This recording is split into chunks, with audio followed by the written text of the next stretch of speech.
And I'm going to start it again. And our next speaker, next and final speaker before we move on to the panel discussion, is Tanya Target, who Tanya spoke at my, Tanya, I'm going to unmute you. Hold on. There we go. Thanks, Tony. And I met Tanya at my Women of Influence San Diego conference. Susie, I'm going to mute you. And I see we've got somebody new on here. I'm going to mute you. Thank you so much for calling in. Tanya spoke at my Women of Influence San Diego conference, and she was pretty awesome. And she recently came with her boyfriend, Anthony Camacho, to my Big Money conference, which was in San Diego. David, I see you. Can you mute yourself, please? Thank you. I think you're muted. Okay, so and she was pretty awesome, but she also, okay, I'm going to mute you. Okay, she also said something that was really, really encouraging for all of you speakers that are out there who, you know, you might be struggling in terms of making money as a speaker or as a writer. I want to just ask Tanya to repeat what she said to me at the money conference, if you don't mind. Yeah, absolutely. I know you were going to post this on. I am. This is what happens when you speak at one of Tony's events. You promise to do a testimonial for him because it's wildly successful, and then you're so busy that you don't have time to do it. But I've given you my word, and my word is my honor, so I promise, Tony. Yeah, I was super pumped because as a speaker, what's really, really important, and it's the same when I talk about media and publicity, we want a way to capture the leads that we get from events or from the media and so forth. And so using Tony's event as a as a feeder event into a 1-day or half-day workshop, and then into a 2.5-day workshop. So that's that sales funnel for live events for me.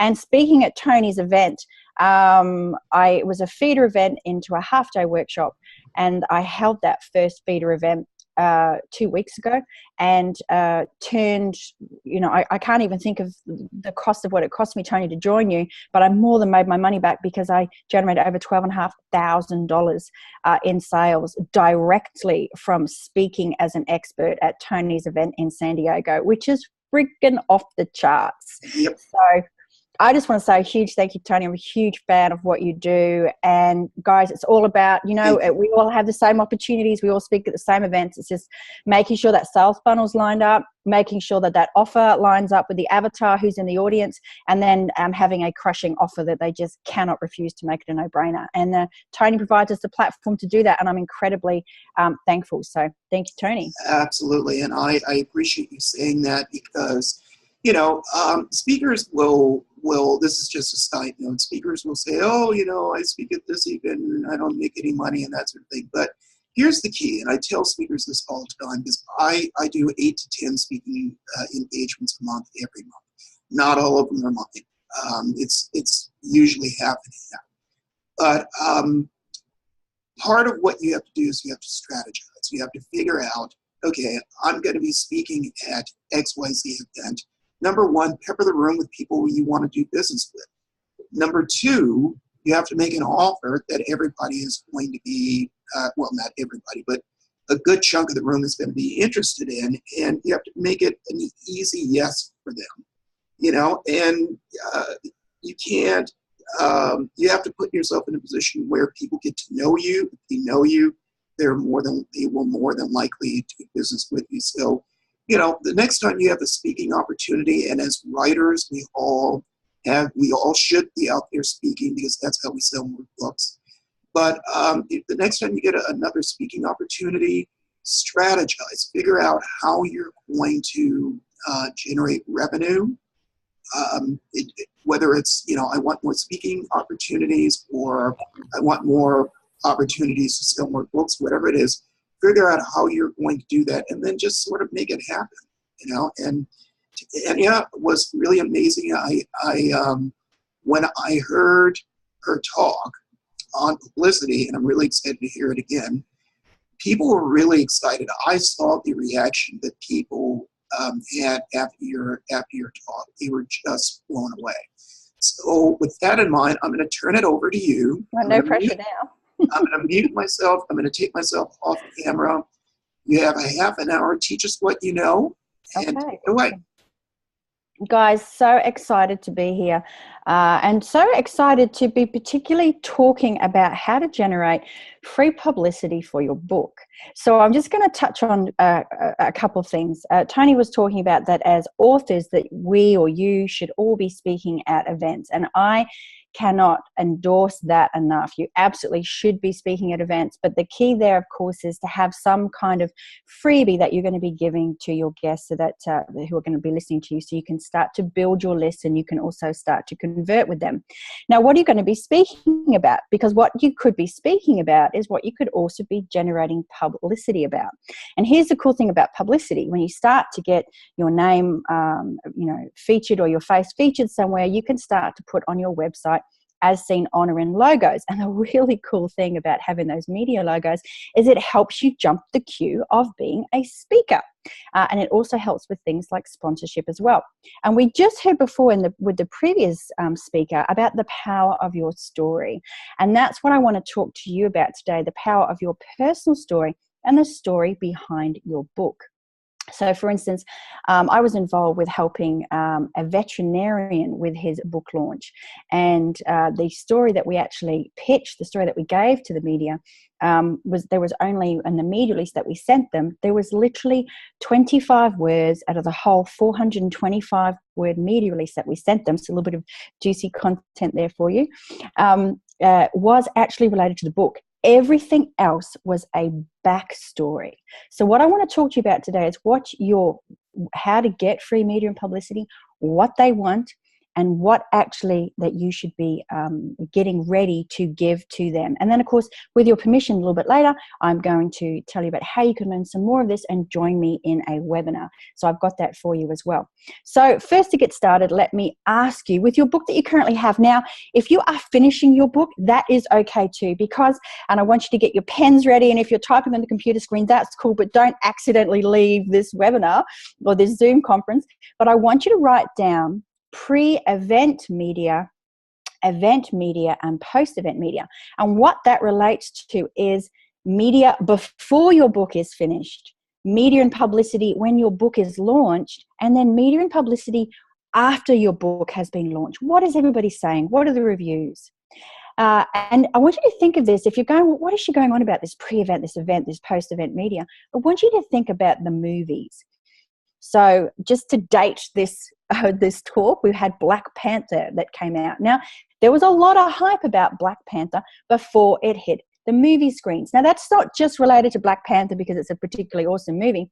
That's with most movies, their publicists will create hype and excitement before that movie is released. Now, when you are your own publicist and you're not paying $2,500 or $5,000 per month in a retainer for a publicist, you can be mimicking this. You can be doing this to create excitement about your upcoming book. You can do pre-sales, pre-launch sales. And if you happen to be speaking, this is why they go so well together. If you happen to be speaking, then of course you can be sharing your pre-launch, pre-purchase of your book at your speaking events. You might even have a special price. So you can, you've already got customers and you potentially could already be on a bestsellers list before you've even launched. So I want you to think about when we're looking at how can we create publicity for a book, let's break it down into those three categories. So think of it like a movie. We've got the hype before the movie comes, we've got the hype of when the movie is launched, and then we've got the hype after the movie is launched. Quite often they go in and they interview people. What did you think about the movie? What was your favorite bit? How it's going in the box office and how it's being received. Now, you can be doing the same thing. And here's another cool thing about it. When you actually do launch your book, I want you to think about breaking down where you are going to be launching that book. So it's not just your US launch or your UK launch or your Australian launch. You might notice I do have a bit of an Aussie accent. Literally came over from Australia to the US in the first week of December just last year. So I will mention my homeland of Australia, but of course it's now the US. But I want you to think about, when I'm launching that book, I want you to break a continent or a country down into cities and then down into localities. So you might have your East Coast launch, your New York launch, you might have your West Coast launch, you might have your launch in Arizona, you might have your launch in London, you might have your launch in Devon. Instead of just having, in the UK, instead of just having one big launch, I want you to break it down. And the reason I want you to break it down is so that you literally have a media and publicity campaign trail. You could be doing book readings at local libraries. You can be creating buzz and excitement. So you could be approaching some local libraries with a media release, and you could be having a book launch, and then you could use that launch in the library to fill an event. So now you can monetize. You can monetize that book reading in a library into a live event. And that's, I know I'm getting a little bit ahead of myself, but it's a really cool structure to use. I've had a couple of my authors who generate their own media and publicity do just that. And they send out, so there's three things that you need. You need an email pitch, you need a media release, and then you need an awesome follow-up phone call when you are creating media and publicity for your book. And as I mentioned a little bit later, I'm going to talk about a webinar and how you can join me to find out some more of those. So those three things that you need, just those three things. And then you can be getting some free media and publicity. Now you're going to send that media release out to the local newspapers and local media. This is why I want you to break it down. I want you to become a media darling. I want you to have positive publicity everywhere you go. I want you to be seen in everything, read in everything, watched on everything, heard on radio all the time. I want that for you guys, just like they do for the movies, but it doesn't have a six-figure publicity price tag. So who's a bit excited about that? I can see the chat box over here, so I do want to see a little bit of excitement. If that is firing you up, then I would love to see those comments come in that is exciting you. So that formula is, we are going to plan our event. So just as we were talking before, I was talking before with Tony, we're going to set an event that we would like. We're going to organize a book reading, and of course it's going to be in the same town, and that is going to be the launch of our book. So when we are coming to town, we're going to be sharing our story. Okay, so what is the story behind the book? Why did you write it, whether it's fictional or non-fictional? Why did you write it? What urged you to do so? What trends does this book fall into? Was this the first work that you did? So say, for instance, a lot of people think that getting media and publicity is just about the book. That's just part of it. What it can also be about is, you might be a first-time author. Well, what did you learn as part of this? Could you be sharing some tips for wannabe authors and be sharing that in a talk at a community library or municipal library? And and then when they come along to hear about how you did that, or how you got started, how you self-published, the pitfalls, of course they're going to want to hear a little of the finished product. And then you can flow those, you can direct that traffic into a live event so that you can monetize not just your book sales, but now you can actually have another income stream and you can be monetizing that. Awesome. I see Tony's excited, which is awesome. And so is Daryl, I beg your pardon, which is really, really cool. So that's one of the ways that you can be monetizing and getting some publicity for your book. Now, what if your book, it's a little bit like that Goodwill Hunting here. I kind of see these things come down over the keyboard. But what if your book, what if you want to launch in another country? Well, if it's a non-fiction, so if you're writing true stories, that is actually really quite easy. So say, for instance, you're writing about stresses of mums or your personal journey as a mother. It might be an autobiography. Well, what you could do, because one of the things that the media want is they want you to be geographically relevant. So if you can write that down, you want to be geographically relevant to the media where you're trying to secure your free publicity. What that means is, how I said before when I was talking about my success with Tony speaking on his stage, is making sure your talk is crafted for who is listening. So this talk that I'm giving you guys, this share right now, is specifically about creating media and publicity for authors. So I've cut all the other noise and all the other potential industries, and I have just honed in on that media and publicity. And that's because it's relevant to you. So one of the big reasons that entrepreneurs don't get free media and publicity is they don't make it relevant to the news outlet. They just think it's one size fits all, and that is not the case. And then when a journalist isn't interested in giving you free media and publicity, you think that you don't have a good story, you think that you haven't been in business long enough, or you think that you need to know someone to get on TV or get on radio or get in those premium magazines and newspapers. And that is just not so. They care that you have a great story. They care that you have great content, that you're factual and interesting, and that it is, drumroll, relevant to their audience. And one of the fastest ways you can become relevant to their audience is you can bring in another expert who lives in that area. So say you were writing that book about your journey as a mother and how mums, struggle. Just use it as an example. It could be about nutrition, could be about anything. What you can do is you can go to a local university and you can find an expert. So say you're trying to get into the Daily Mail in the UK. Well, you could find an expert who was from London, who was happy to collaborate with you on the media release. And now when you send your media release out to the Daily Mail, you now have a local expert who is now relevant to the readership of the Daily Mail. Now, you can do that anywhere and everywhere. So when you're going to these local libraries to do your book reading, to bring people in to fill events, you can actually be sourcing a local expert in that local area to add their 5 cents worth into your media release to help you become more relevant to audiences. And then what's going to happen is you're going to have more and more and more media for your book, and everyone's going to be wondering how the hell you can afford to pay for a 6-figure PR person to generate all this for you. So putting in another expert or putting in someone else who's gone on a very similar journey, putting in someone who lives in that local area is your key to being able to tap into other areas around the world to create free media and publicity. So that's one of the ways that we can do it. Who likes that and who is going to implement that pretty much straight away? Can I see some comments off in the chat box there? What I also going to get into, awesome. Hey, Inez, how are you going? You're going to action it. That's fantastic. We love action. The other thing, of course, is awareness days. So I've got some homework for all of you, and that is to set up a thing called Google Alerts. If you don't already have Google Alerts set up, then I encourage you to do so. And I want you to put into Google Alerts keywords that are relevant to your area of expertise. Now, Google Alerts, if you don't know how to set it up, you can actually Google how to set up Google Alerts. It's on page 1 of Google. It's awesome. And it is a 6-figure PR secret. I am a professional publicist. I teach my students how to get on TV and magazines and newspapers all around the world. In the last 2 years, they've generated $7.4 million in free media and publicity. And I've got students in, I pause here because I'm pretty sure it's 10 countries, but 8's always safe.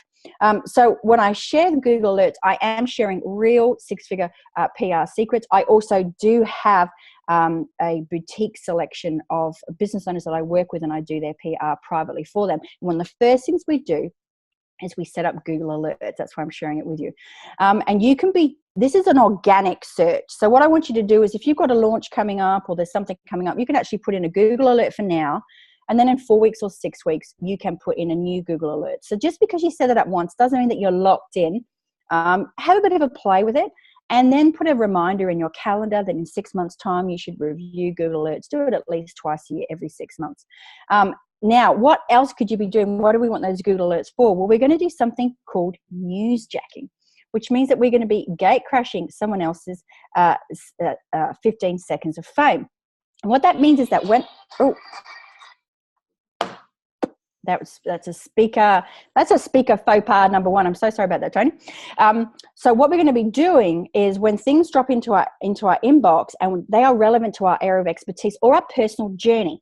Now, I really want to stress that personal journey because we may have written a fictional piece, but what brought us to that point? What is our backstory? What were the turning points in our life? So that heroes, do you know how every book has like the protagonist and the hero and all that kind of thing? I want to know what your hero's journey is. And I am an award-winning journalist. I'm a former investigative news reporter, and that's where the interest behind your book is to me. Sure, I'm interested in what value does it offer, what advice do you have, is that advice controversial, and what do other experts think of your advice? So that's why I shared with you before bringing in another expert.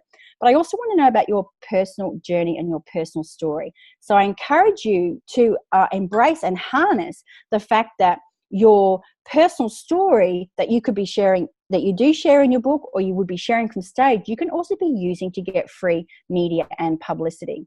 And so when I say put into your Google Alerts keywords, I want you to put in keywords not just related to your genre or your expertise or your profession, but I also want you to put in Google search terms for other things related to you personally. So for instance, if you are a parent, you could be putting in, even though parenting might not be your area of expertise, you could be still putting in parents and business, families and business, because there are stories that come up in the media for opportunities where they want to interview someone who is a parent who runs their own business from home.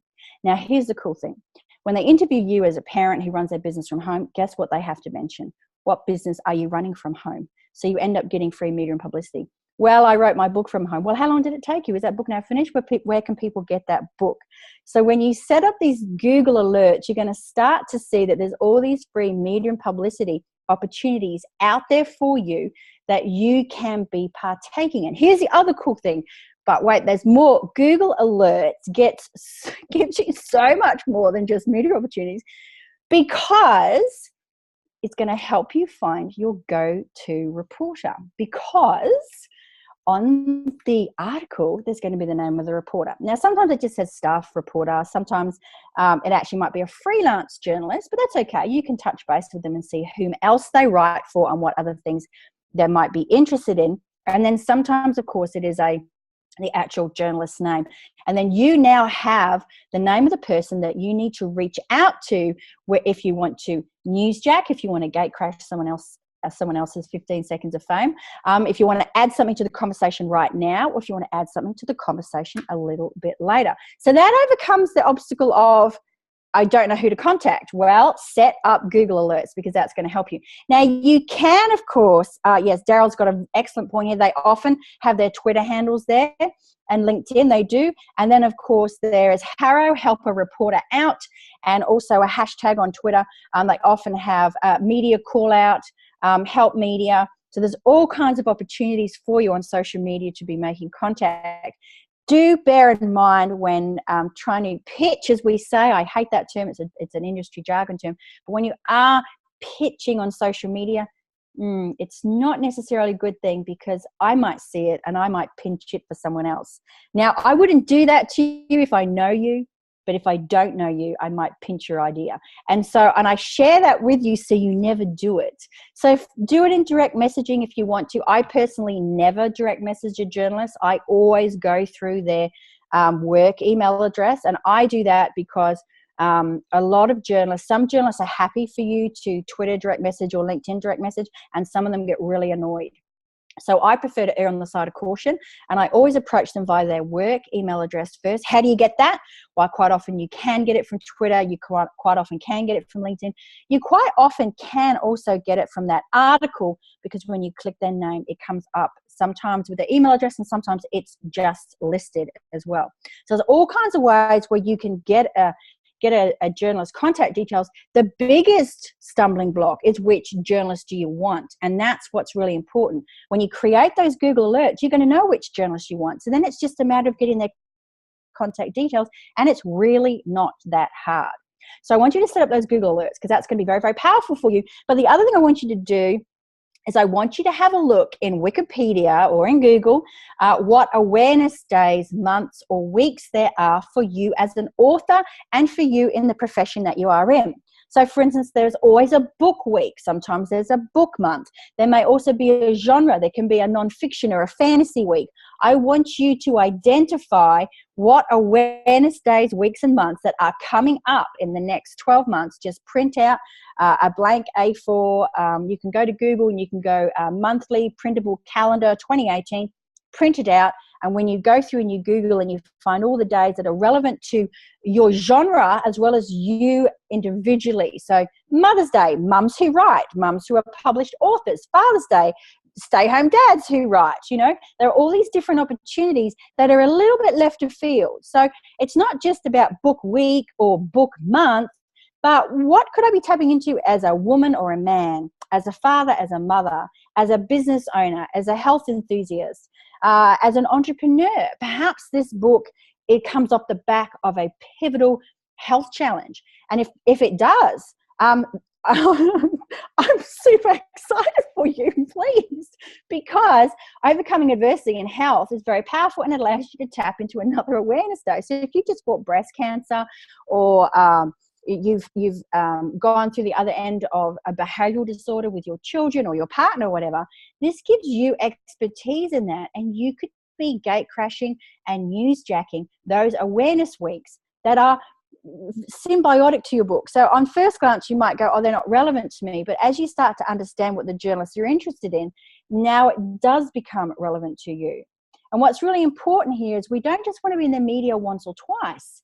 We want to be in the media time and time again, because we know that it doesn't just take one or two times in front of a customer to get that purchase. We know that we need at least 7 touch points before we can get that purchase. So we want to look for ways where we could be back in front of them time and time and time again. And one of the ways to do that is to look for those awareness days. So we've got Christmas, we've got Valentine's Day, we've got Mother's Day, Father's Day, we've got school holidays, we've got Halloween, we've got all kinds of things.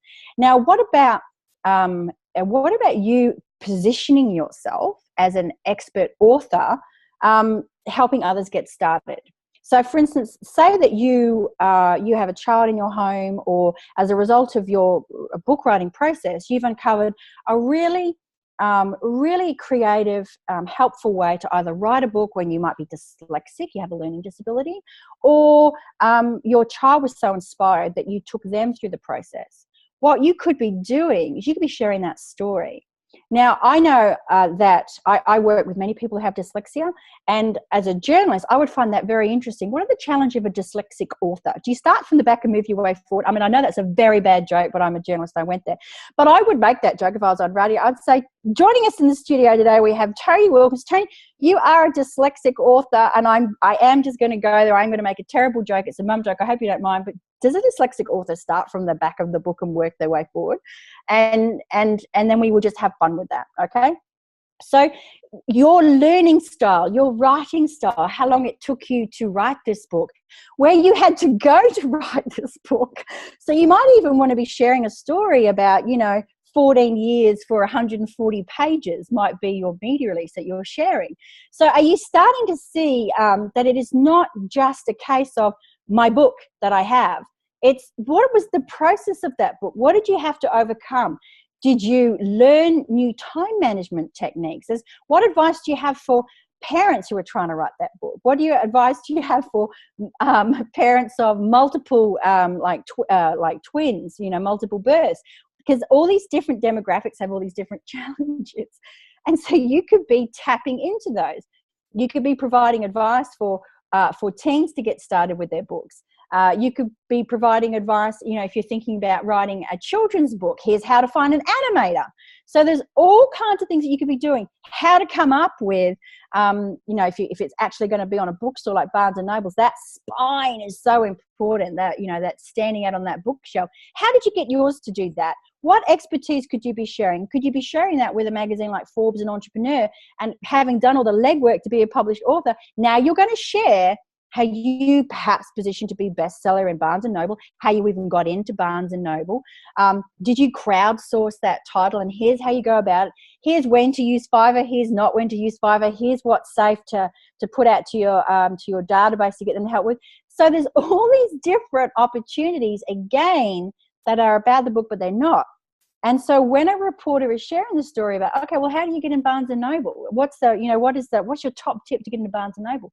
Well, if you publish 4 books, then they're obliged to actually run it. 4 books, that's crazy. That's so many. But no one said how long that they have to be. And then you can literally get your books in the shelf of Barnes and Noble. Well, that's crazy. What's the process for that? And the journalist has to ask, what books did you write? And how long did they take? And can people get them in Barnes and Noble now? So by going the other way and coming out with the story and the content of what brought you to where you are now, then you can be getting media and publicity for your book as well. So you can be speaking at live events. You can be sharing the story behind the book. You can be sharing the process for writing the book, because there's a lot of people at networking groups who have an idea that they want to write the book, but they're just not going to do the process. You can be using those events to feed live workshops. You can be speaking and doing book readings on your own national or international book tour. If you're going somewhere on holiday, why not book into the local library? Why not reach out to them and do a book reading and then also happen to book into a local community centre a one day or some kind of workshop, so that you can also turn that holiday period into a money revenue exercise as well. So I probably have blown your mind in terms of, I thought I was just getting media for my book, and you are. But are you starting to see all the opportunities there are behind the book to give you the ability to reach into a lot more media outlets than you thought might have been possible? And the other thing too is that breakfast TV. So breakfast TV is very, very powerful with generating leads. But what is also super important is that where are we going to be sending these leads? So when the journalists, or when they put up on the screen, Tanya Target, whichever URL, tanyatarget.com or whatever, where are you sending them? What are you going to be giving them to bring up on screen? And how does it look? And does it have the ability to capture their leads? Because I can generate free media and publicity for you, but everyone who goes to that landing page or website is not necessarily ready to make that purchase. So we want to be able to capture that for future marketing. Super important. The other thing that is super important is that we also want to make sure that our LinkedIn profile is professional. So if you're sitting here and you're really at the beginning and you're going, oh my God, crap, Tanya, excuse me, I'm Australian, I don't have a website. That's okay, okay? That's okay. A landing page or squeeze page to send people to opt in is perfect. Just make sure LinkedIn is schmicko, as we say, super professional. Make sure that your profile photo on LinkedIn is a branded photo. So not taken by selfie, a branded photo. The only time when it's okay to take a selfie is if it is a photo of you pointing to you on the TV, or a photo of you pointing to you in a magazine. Then that's okay. And so let me ask you, where is it? Let me come full circle. Where would you like to be seen and heard? Which media outlets would you like to be putting on your website as seen on or in? Because what would it mean to you, and how powerful would it be to have your social media photo, you pointing to you on TV, or you pointing to you on the front cover of a magazine? What would that mean to you? And then what is the positioning of that? And then here's the other flow-on effect. Do you think it's easier to get a publisher when you have free media and publicity? Now, I myself have run the Publisher Gauntlet, and I was consultant editor on a true crime a book called Things a Killer Would Know, about Queensland, Australia's first serial killer. And I was very honoured to be the consultant editor on that book, which was written by Australia's top investigative journalist, who won Australia's top media award. And we were published by Allen and Unwin, and the publicity was atrocious. So I am all for self-publishing, because you're going to end up needing to do your own media and publicity as well. But the cool thing is, when you do have profile, you do have authority, you have the ability to pick and choose, do I want a publisher versus I can't get a publisher. So that's what I want for you. So what I want to talk to you about, guys, is I do have a webinar. I'd love for you to come and join me. In fact, the URL, if Tony could post it for me, is Join Tanya. I've made it super easy for you. It is $47. It is the online version of my live workshop here in the US. My next workshop in the US is actually sold out. How cool is that? So I have a online webinar for you. It is also going to be live with yours truly. I'm going to dive into some more six-figure secrets. I'm going to teach you how to become a media darling, no matter where you are on your journey. So that when I say media darling, I say I'm just going to get that URL for you. When I say media darling, that means only ever positive publicity. That's all I want for you. I want you to be the go-to person that the media go to. And that should be whenever they're looking for authors, or they're looking for a mum who stayed home to write a book, or a dad who battled kids to write a book, or someone who battled a learning disability to write a book, or they want an author's opinion on something. I want you to be the go-to person that they come to, because here's a little secret. Here's a little secret. A journalist does not go to their Rolodex, does not go to Google to try to find an expert for a comment on a story that's breaking in the news. They will go to their Rolodex, because as a journalist, when I print a story with your name, I air it on TV, when I put it on radio, it's my byline, my name, just like your name on your book. It is our credibility that can be called into question. Now, when we've worked with an expert before, we worked with an author and we've quoted them, we've interviewed them, and we get no negative backlash, and they were interesting and they were credible, we're going to go to them again. And it's so easy to become the go-to expert and the number one influencer by simply making it easy for journalists and to get into that Rolodex. So I hope that you come and join me. I put the URL there, bit.ly/join Tanya T. Come and join me live for the webinar. I would love for you to join me live so we can take lots of questions about your book. And I want to see you do a Black Panther publicity rollout. I want to see you go on this national and international book tour. You can do it. You seriously can do it. And you can be creating some serious money behind the scenes by funneling those people from your book reading into workshops and by supplementing that with more live speaking engagements. So I hope that is of value to you. I hope I didn't talk too much. I am from Australia, so we talk fast. And then I get a bit excited about this topic. So, yeah.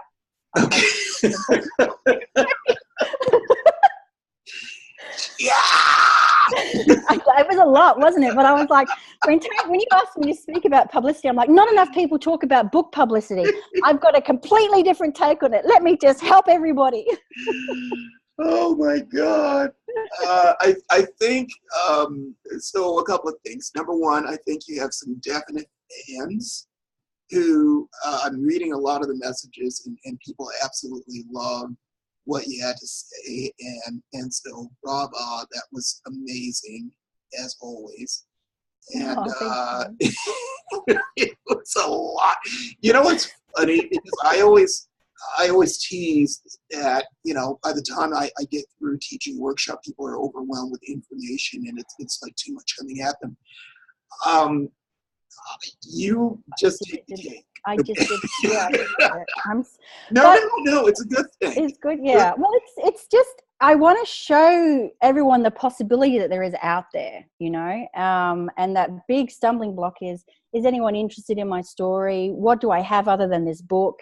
And there's all these backstories that are just so powerful. So I'm hoping this is an introduction to, I hope I didn't overwhelm anyone too much. Well, I don't think so. And as a matter of fact, it looks like Daryl, will you unmute yourself, please? Or I can unmute you.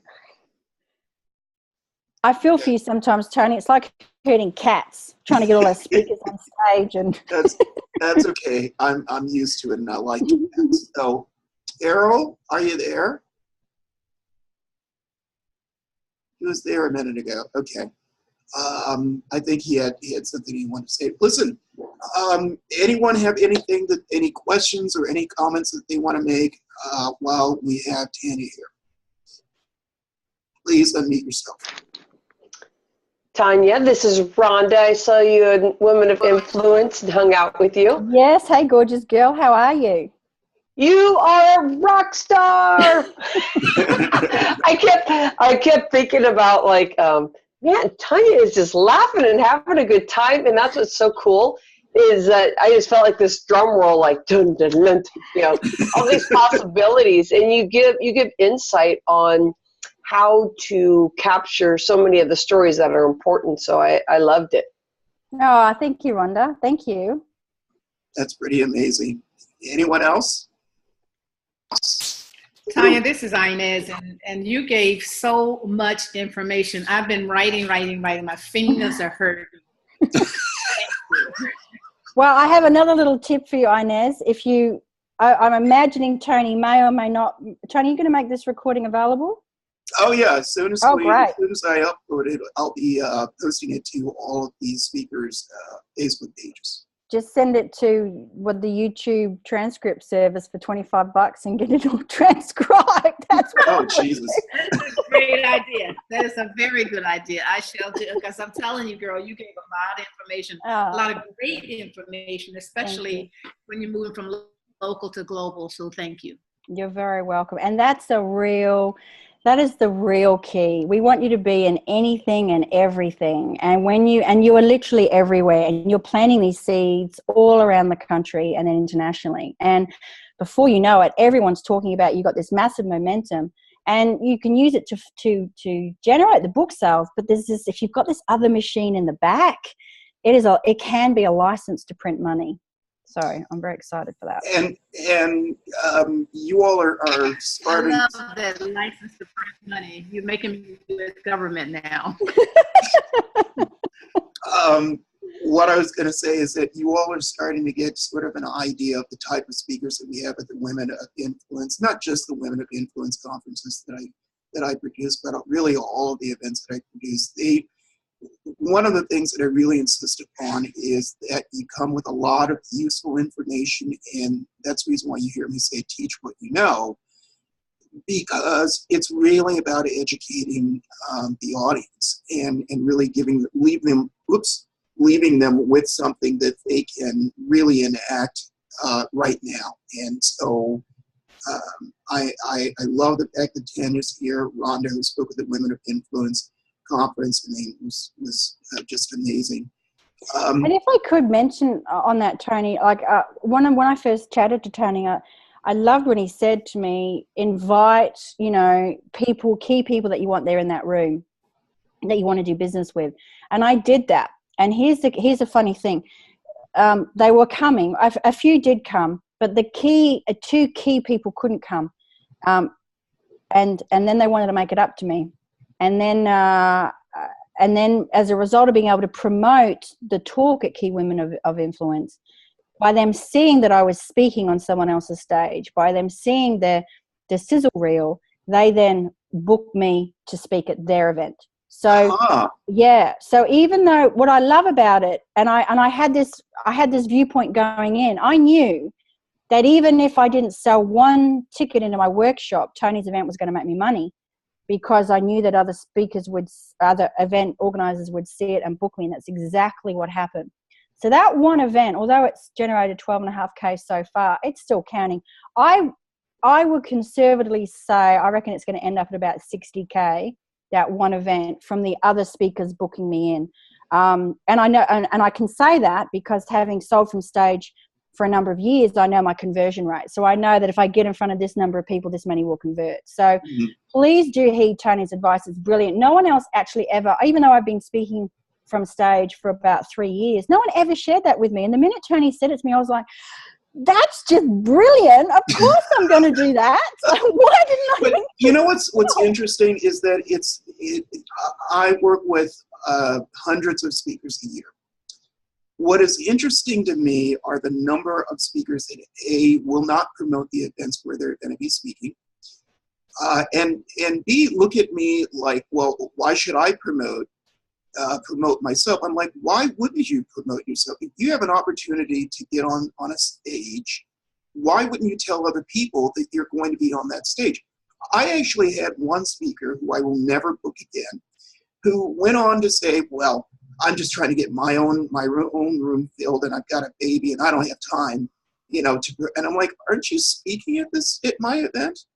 Well, I don't have time to promote it though. And it just blew me away. I said, I'm not going to argue with you, but it just blew me away, because why wouldn't you tell people who you want to get in front of that you're going to be speaking? That's how you get more speaking gigs. That's how you get more clients, because now they see you in action and they want to work with you. Right? Yeah. Yeah, Tony, I've been hearing that too with building the fresh inspiration and bringing speakers and authors in is, well, how can you prove to me how many people are going to be in the room? And it said, and the discussion right away is, okay, what's your front end and your back end of your process? And we go into detail, because it's like you have to pepper the room, exactly what you say. And that is, you're the first person that actually said that to me directly. And something I've been doing, but you made that muscle even stronger in saying, you know, every time out there, I need to be talking about all these engagements, what's going on to people, because there's a lot of people that are waiting to find out how they can connect with you, and that's a powerful way. Well, not only that, I mentioned that I give 8 to 10 talks a month every month, and this is how I do it. I'm going to be speaking, you know, at what's the next one? Oakland. No, I'm going to be speaking at the Oakland Small Business Week event later on this month.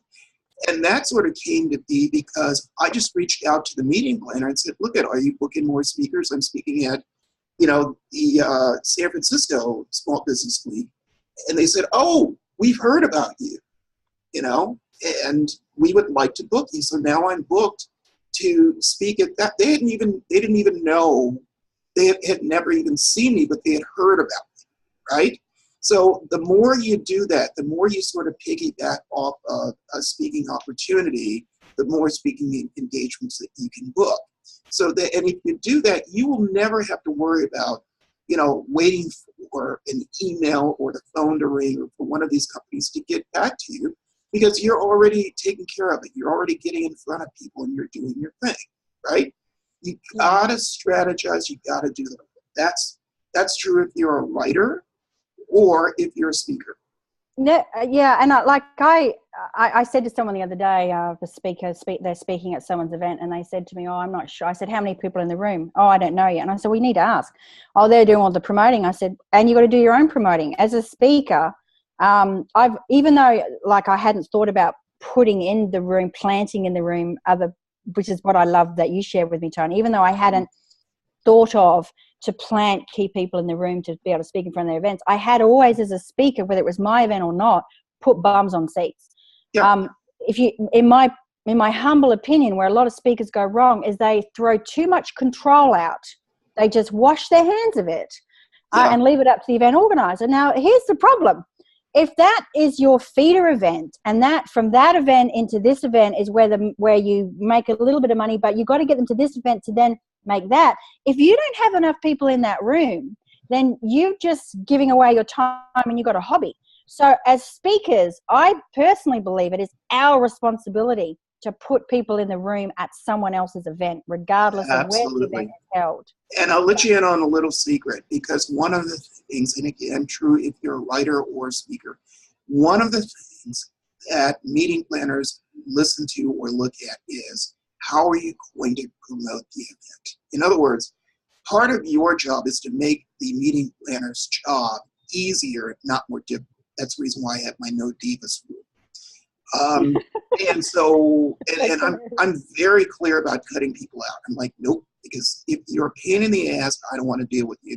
This is too hard, right? So if you say, well, you know, I don't have time, I know I'm going to be speaking at XYZ, but I don't have time to promote it, they're going to look at that and say, well, we may let you speak at this one time, but we're never going to invite you back because you're not doing anything to help us fill seats, right? And they're trying to get in front of as many people as possible. And the thing that always annoys me are the speakers who will come to an event and they'll say, well, it wasn't my audience. And I'll say, well, who did you invite? And they'll say, nobody. Like, there you go. Now you know why I say invite people you want to do business with. There's a reason for it, you know? So it's simple. Any other comments? Because I could go on about this is one of my pet peeves. Any other comments or questions before we move on? Yes, no, maybe? Okay, so here's what we're going to do now. I am going to do I'm going to unmute the speakers, and we're going to do a panel, real quick panel discussion. Rhonda, if you will unmute yourself. Anika, if you will unmute yourself. Inez, you as well. Anyone else? Anyone else? Anyone else? Okay. Am I unmuted?